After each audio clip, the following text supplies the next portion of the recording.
Assalamu alaikum viewers and welcome back to my channel Study Law with Bushra.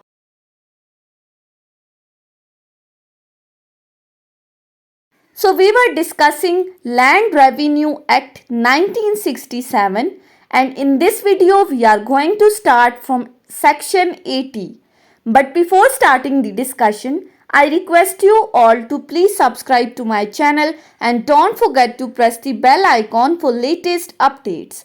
Do share this video with your friends and don't forget to comment your feedback. So let's move towards the discussion. Section 80 of Land Revenue Act deals with the topic of process to recover the arrears of land revenue. यानी कि land revenue के जितने भी बकाया जात हैं उनकी recovery किस तरह से की जाएगी, सेक्शन 80 हमें उन प्रोसेसेस के बारे में बताएगा. सो सेक्शन 80 को स्टार्ट करें तो सेक्शन कहता है subject to the other provisions of this act and arrears of the land revenue may be recovered by any one or more of the following processes namely कि इस act की provisions को देखते हुए लैंड रेवेन्यू के जितने भी arrears हैं उनकी रिकवरी इस सेक्शन के अंदर बताए गए प्रोसेसेस के अकॉर्डिंग की जाएगी. नंबर 1 पहला प्रोसेस क्या है? By the service of notice of demand on the defaulter under section 81.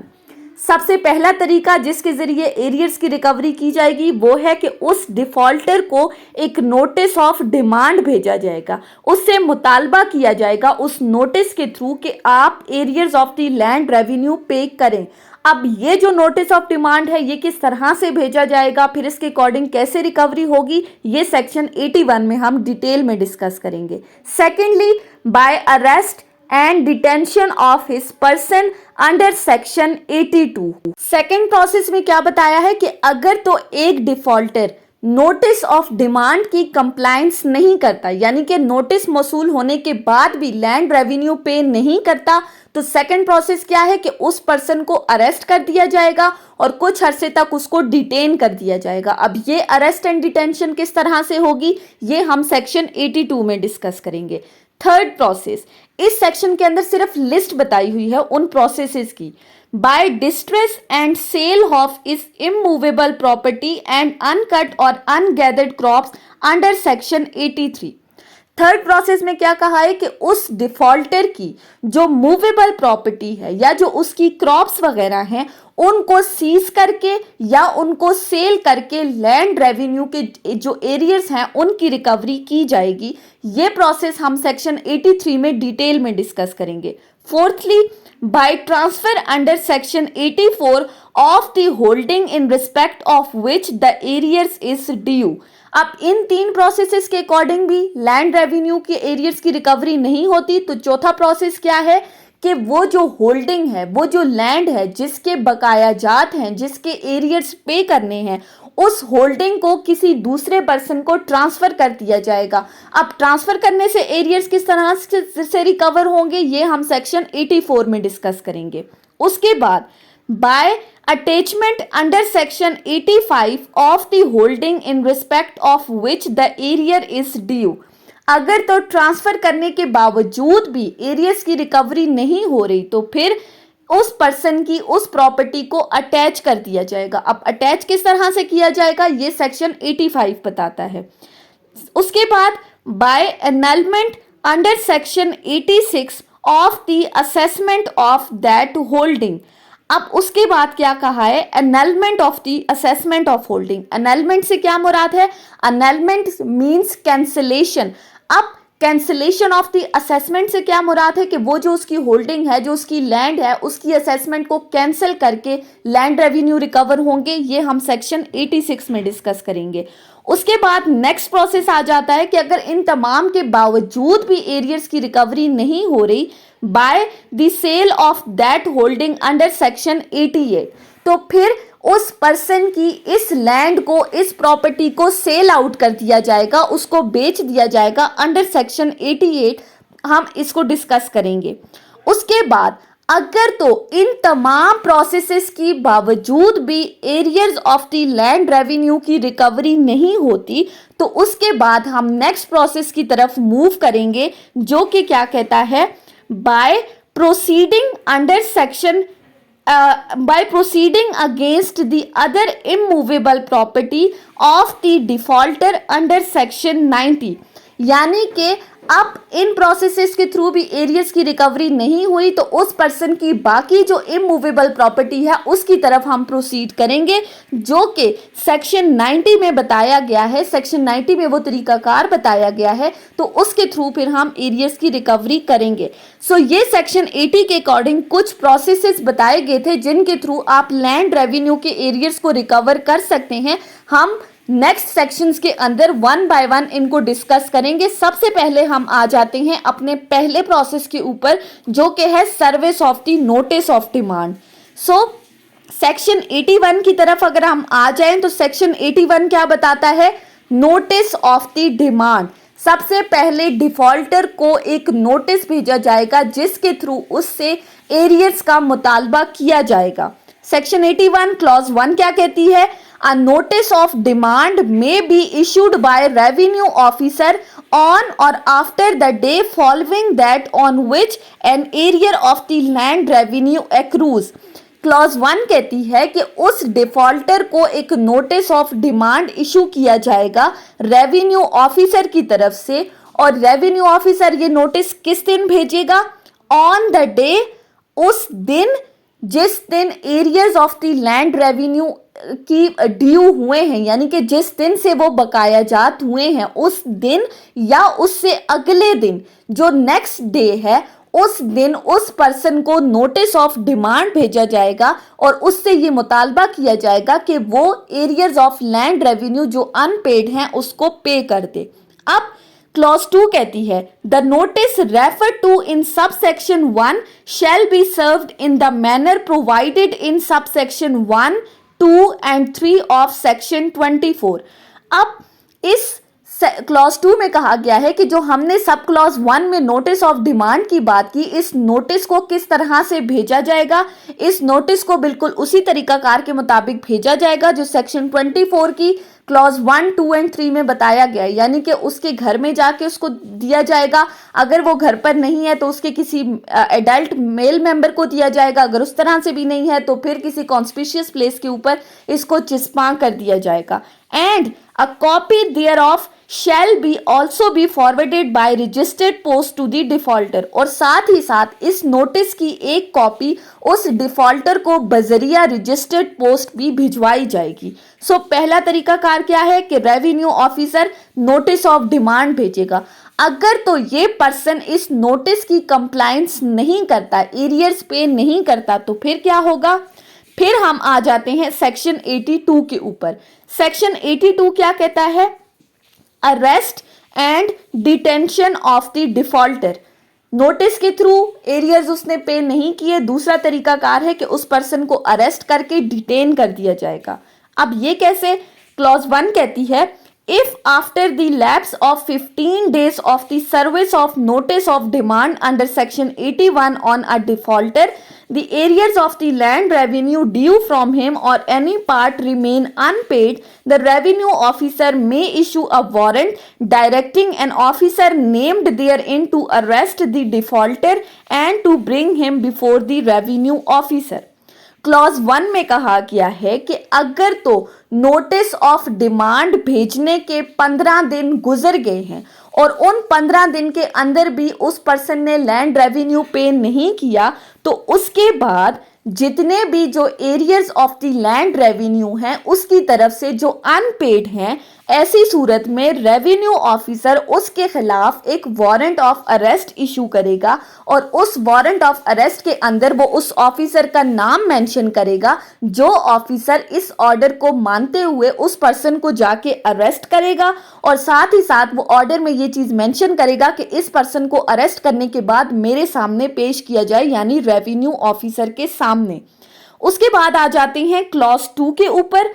Clause 2 क्या कहती है?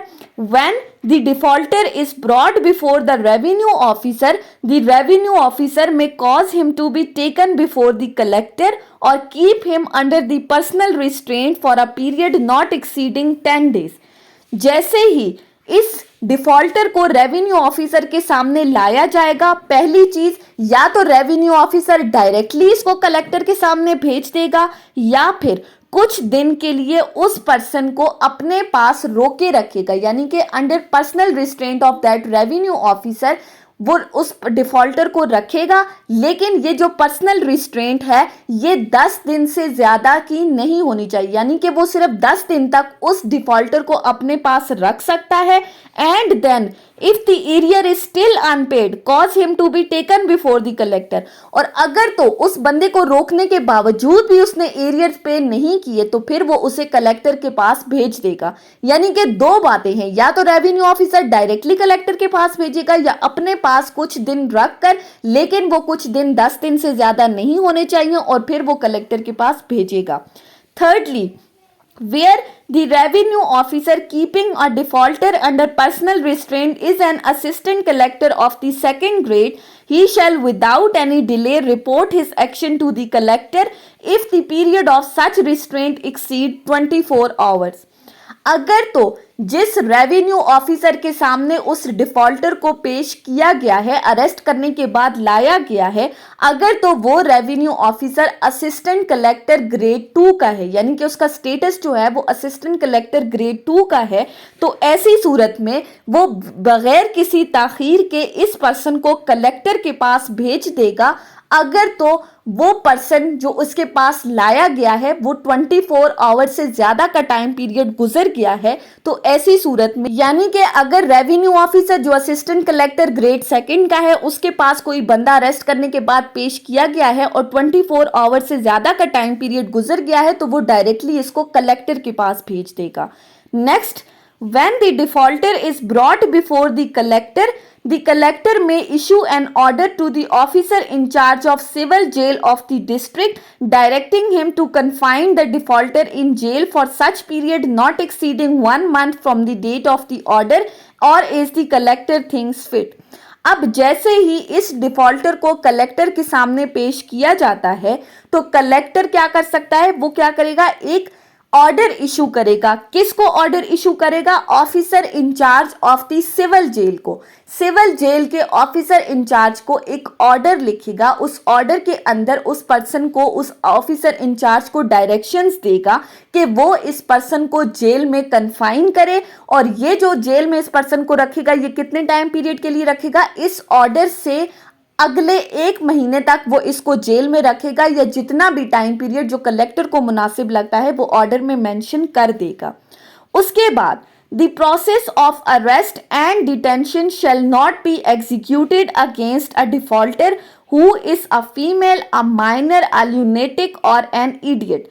अब ये जो अरेस्ट एंड डिटेंशन का प्रोसेस अभी तक हमने सब क्लॉज 1 से सब क्लॉज 4 तक पढ़ा है, ये अरेस्ट एंड डिटेंशन उस पर्सन के अगेंस्ट एग्जीक्यूट नहीं किया जाएगा जो कि फीमेल है या कोई ऐसा बंदा जो पागल है या जो माइनर है।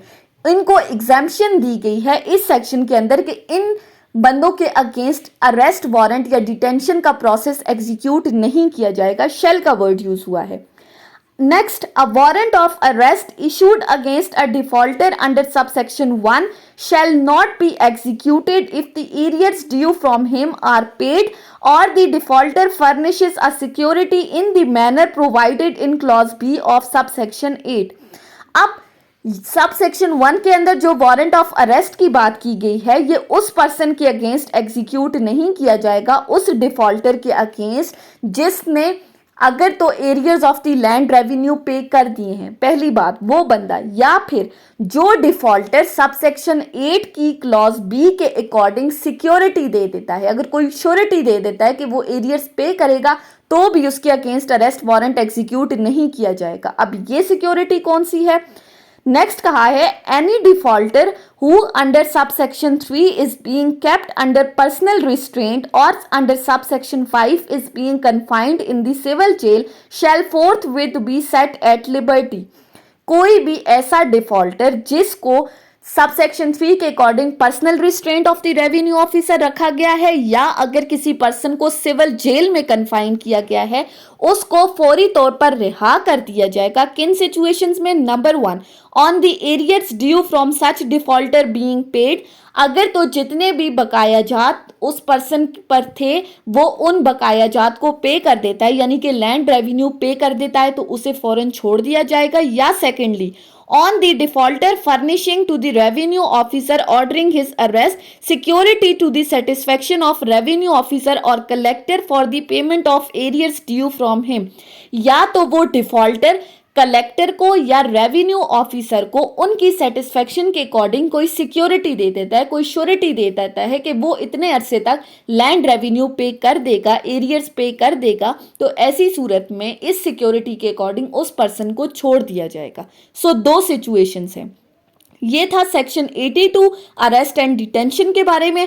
उसके बाद आ जाते हैं सेक्शन 83 के ऊपर। सेक्शन 83 क्या बात करता है? Distress and sale of movable property and crops of the defaulter. अब सेक्शन 83 में क्या कहा है? अरेस्ट एंड डिटेंशन के बावजूद भी एरियर्स की रिकवरी नहीं हुई तो फिर डिस्ट्रेस यानी कि उस पर्सन की जो प्रॉपर्टी है, पर्सनल प्रॉपर्टी, उसको सीज कर दिया जाएगा या फिर उसी पर्सन की मूवेबल प्रॉपर्टी या क्रॉप्स को सेल आउट करके एरियर्स की रिकवरी की जाएगी। सेक्शन 83 क्लॉज 1 क्या कहती है? At any time after an arrear of the land revenue has accrued, the immovable property and uncut or ungathered crops of the defaulter may be distressed and sold by the order of revenue officer. जिस दिन से land revenue के arrears due हैं उस defaulter के ऊपर, उस दिन से उस डिफॉल्टर की इमूवेबल प्रॉपर्टी और उसकी जितनी भी क्रॉप्स हैं उनको सीज करके या उनको सेल आउट कर दिया जाएगा by the order of revenue officer. जैसे ही रेवेन्यू ऑफिसर इस चीज का ऑर्डर देगा तो उसकी इमूवेबल प्रॉपर्टी को फौरन सीज आउट कर दिया जाएगा या फिर उसको सेल आउट कर दिया जाएगा। Secondly, the distress and sale shall be conducted in accordance with the law for the time being enforced for the attachment and sale of movable property under the decree of revenue court. Clause 2 में कहा गया है कि अब ये जो distress और cell का तरीकाकार है ये बिल्कुल रेवेन्यू कोर्ट की डिक्री के अकॉर्डिंग जो मूवेबल प्रॉपर्टी की अटैचमेंट या मूवेबल प्रॉपर्टी की सेल का तरीकाकार बताया गया है, बिल्कुल उसी तरीकाकार को अपनाते हुए इस डिफॉल्टर की इमूवेबल प्रॉपर्टी को भी उसी के अकॉर्डिंग सीज या सेल आउट किया जाएगा। उसके बाद अगर आप देखें तो इसी सेक्शन के साथ एक प्रोवाइजो अटैच की गई है और वो प्रोवाइजो क्या कहती है? Provided that in addition to the particulars exempted by any law for the time being enforced from liability to sale, so much of the produce of the land of the defaulter as the collector thinks necessary for seed grain and for the subsistence until the harvest next following of the defaulter and his family and of any cattle exempted by that law shall be exempted from the sale under this section. अब इस proviso में कहा है कि ये जो उस person की आप इमूवेबल प्रॉपर्टी को या क्रॉप्स को सेल आउट कर रहे हो तो इसमें एग्जेम्पशन क्या बताई गई है, यानी कि सेल करने के बाद भी तो इस पर्सन ने अपनी क्रॉप्स उगानी है ना, तो ऐसी सूरत में सीड ग्रेन के लिए जो चीज चाहिए उसको छोड़कर और जो उसकी कैटल्स की फीड वगैरह है उसको छोड़कर बाकी क्रॉप्स को या बाकी प्रॉपर्टी को सेल आउट करके आप उस सेल से जो है जितनी भी रिकवरी होगी उससे आप अपने एरियर्स ऑफ लैंड रेवेन्यू को रिकवर कर सकते हो। लेकिन जो चीज़ उसकी सबसिस्टेंस के लिए, जो कि उसकी फर्दर क्रॉप्स की ग्रोथ के लिए चाहिए, उसको बिल्कुल एग्जैम्प्ट किया जाएगा, यानी कि उस चीज़ को प्रॉपरली सेल आउट नहीं किया जाएगा, यानी कि जितना रिक्वायर्ड है उतना सेल करके एरियर्स की रिकवरी कर दी जाएगी। सो ये थी हमारी आज की डिस्कशन सेक्शन 80 से सेक्शन 83 के ऊपर, जिसके अंदर हमने 3 प्रोसेसेस को डिस्कस किया है जिनके थ्रू हम areas of the land revenue को रिकवर कर सकते हैं। सो ये थी हमारी आज की डिस्कशन। आई होप कि आपको ये लेक्चर समझ में आया होगा। अगर आपने इस वीडियो को अटेंटिवली सुना है तो अगर आपको ये वीडियो अच्छी लगी है तो इस वीडियो को लाइक करें, कॉमेंट करें और चैनल को ज़रूर सब्सक्राइब करें। Thank you so much for watching this video. Till then, अल्लाह हाफिज़।